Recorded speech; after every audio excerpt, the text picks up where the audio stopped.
Author intrusion. What is it and how do you get rid of it? I'm Karin with Right Now Editing, where we turn good manuscripts into great books.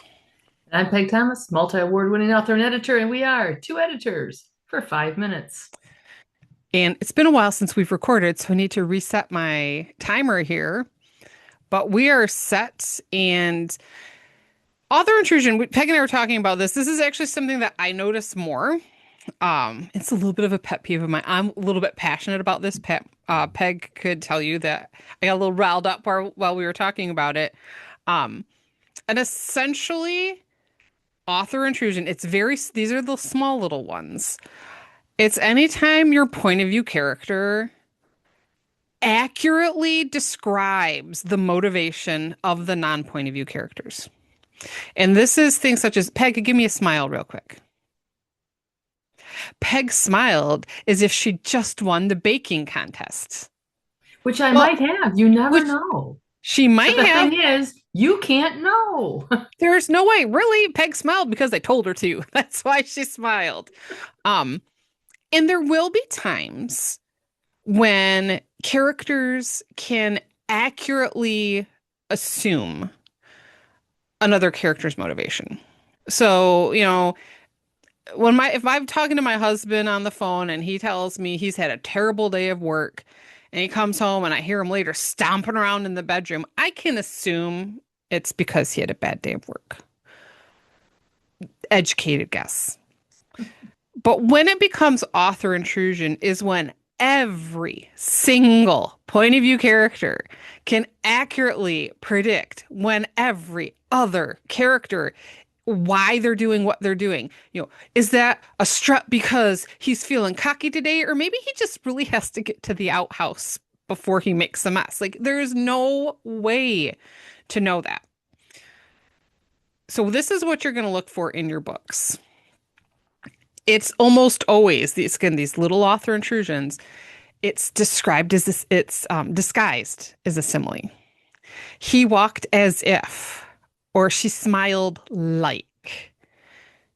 That's an author intrusion because you are telling the reader what another character's motivation is. And again, there's no way for the point of view character to really know what's going on.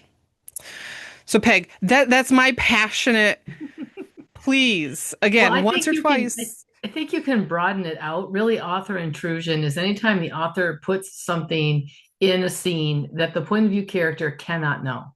Yeah, So it doesn't have to be just describing the other character. It can be something totally unrelated to the other character. It can have to do with the weather, a town over, or whatever.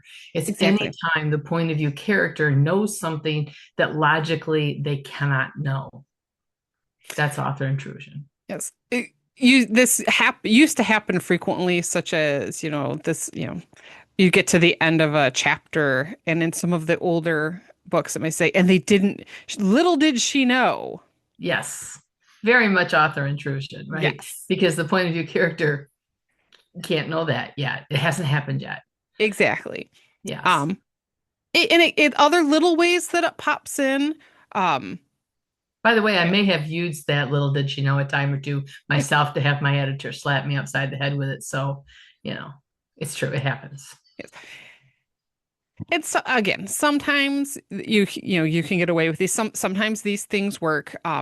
It's just when it happens consistently and when you have all of your characters who can do this, because we all know that one person in life who's really good at reading people. My husband is really good at reading people.